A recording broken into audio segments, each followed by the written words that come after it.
निर्णय के इस अवसर पे आप सब लोग यहाँ पे आए आज इसके प्रेस कॉन्फ्रेंस के अवसर पे जैसे अभी यहाँ पे बताया गया कि 16 तारीख से नारी शक्ति वंदन अधिनियम लागू होने जा रहा है हमारे लोकसभा में और राज्यसभा में, और उसके लिए एक स्पेशल सेशन भी बुलाया गया है। और मुझे लगता है कि एक भारत के लोकतंत्र में एक सबसे बड़ा ऐतिहासिक निर्णय आदरणीय प्रधानमंत्री जी के माध्यम से और सरकार के माध्यम से लिया जा रहा है कि जो हमारे देश के सभी महिलाओं के लिए एक निर्णयकारी एक पहल सरकार के माध्यम से की जा रही है। जो आज की हम देख सकते हैं कि आज लोकसभा में और विधानसभा में कई महिलाएं अपना अपना प्रतिनिधित्व कर रही है, और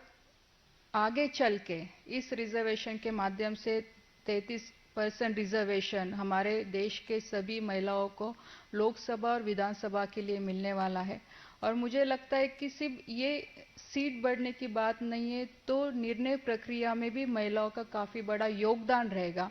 और जब हम विकसित भारत की हम जब बात करते हैं तो मुझे लगता है कि महिलाओं का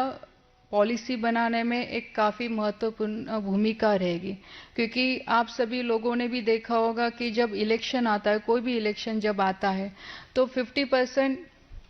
वोट शेयरिंग हमारे महिलाओं का रहता है। और पिछले कुछ सालों से ये वोट शेयरिंग भी परसेंटेज वाइज हमें बढ़ता हुआ दिख रहा है, क्योंकि महिलाओं का पार्टिसिपेशन इलेक्शन में भी काफी एक्टिवली बढ़ता हुआ दिख रहा है।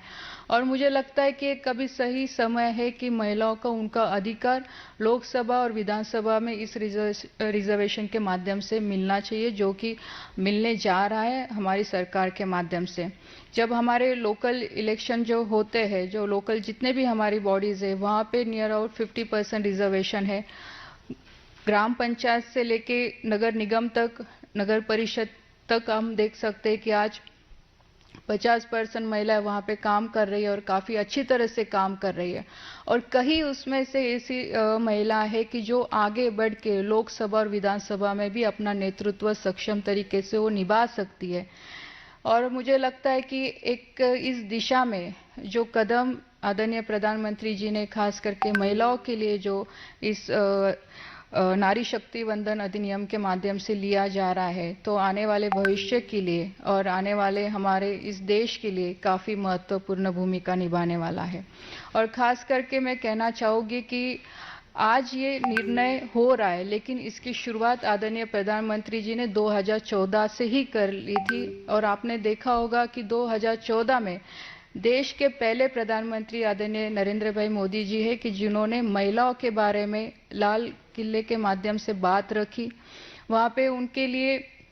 उनके हेल्थ के लिए वहाँ पे बोला गया, और उस तरह से सभी मिशन की शुरुआत की गई। आज हम देख सकते हैं कि ज्यादा से ज्यादा योजनाएं आज महिलाओं को समर्पित है, महिलाओं के माध्यम से आगे बढ़ते हुए हमें दिख रही है। आज अगर ग्रामीण क्षेत्र की हम बात करें, क्योंकि मैं भी एक छोटे से गांव से आती हूँ, आज तीसरी बार आज लोकसभा में मैं हमारे पार्टी की तरफ से मैं पहुंची, और मुझे लगता है कि जिस तरह से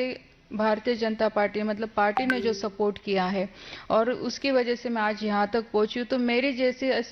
ऐसी अनेक महिला है जो कि ग्रामीण क्षेत्र में अच्छी तरह से काम कर रहे, और आदरणीय प्रधानमंत्री जी ने ग्रामीण क्षेत्र की महिलाओं को आगे बढ़ने का भी मौका दिया। और जैसे मैंने बताया कि आज जो हमारी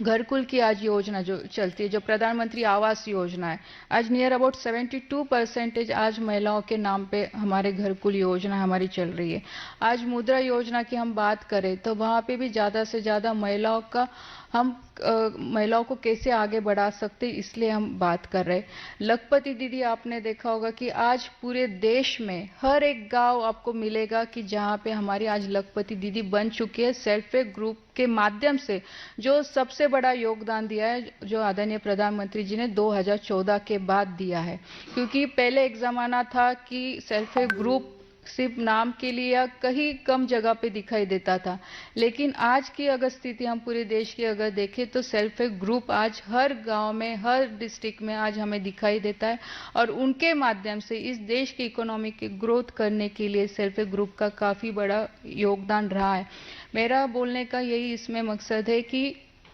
गांव से लेके तो दिल्ली तक हमारी महिला किस तरह से सक्षम हो सकती है, और उसे करने के लिए ये अधिनियम, ये बिल हमारे लिए काफ़ी महत्वपूर्ण भूमिका निभाने वाला है। और मुझे लगता है कि जिस तरह से मैं यहाँ तक पहुँची हूँ, तो आने वाले भविष्य में मेरे जैसे अनेक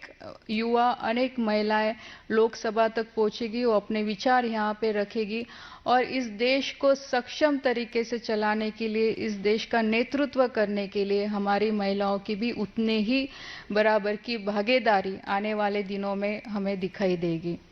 तो मुझे लगता है कि आप सभी के लोगों के माध्यम से इस बिल को भी सपोर्ट आपके इलेक्ट्रॉनिक मीडिया, प्रिंट मीडिया के माध्यम से भी मिले, यही हमारी आपसे अपेक्षा है। क्योंकि ये निर्णय ना किसी पार्टी के लिए लिया गया है, ना किसी एक समुदाय के लिया गया है। ये निर्णय लिया गया है कि हमारे देश के सभी माता बहनों के लिए, हमारे देश के हर नारी शक्ति के लिए लिया गया है कि जो एक सही दिशा में इस देश को आगे बढ़ाए और इस देश को विकसित बनाने के लिए इस माध्यम से हम इस मिशन को आगे लेके जाएं। धन्यवाद। बहुत बहुत शुक्रिया रक्षा जी।